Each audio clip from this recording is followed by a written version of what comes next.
সন্তানও কোথাও মনে হয় আমারই ছবি। ভাগ্যিস আমার সন্তান বলে দেয়নি।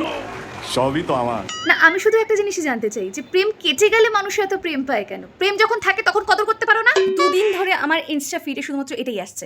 প্লিজ আমাকে কেউ বলো, এটা মুভি প্রমোশন ছিল নাকি দুই এক্স এর মিলন ক্ষেত্র? মনে হচ্ছে না এটা ধূমকেতুর প্রমোশন, মনে হচ্ছে কুছ কুছ হোতা হ্যায় পার্ট 2। বাস পার্থক্য এটাই যে অঞ্জলি আমানকে বিয়ে করেছে আর রাহুল টিনাকে। রোজ সকালে ঘুম থেকে উঠে নতুন নতুন গল্প। শুভশ্রী মঞ্চে উঠে দেবের সাথে সেলফি নিচ্ছে, বলছে আমার সাথে বন্ধুত্ব করবে। দেব বলছে কেন? শুভশ্রী বলছে এমনি। সবাই রিলেট করে নিয়েছে, ও দেব যে ক্যাপশন গুলো দেয় ফটোর নিচে এমনি, এটা শুভশ্রীর জন্য। রাজা রুকমানির এখন ফেভারিট গান কোনটা জানো? পরান যায় জ্বলিয়া রে।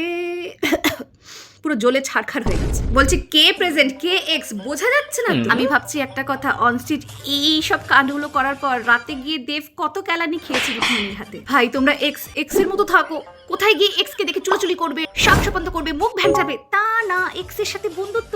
ব্লগ খুলে দিচ্ছ। কি ট্রেন্ড বেরিয়েছে এক্স এর সাথে বন্ধুত্ব।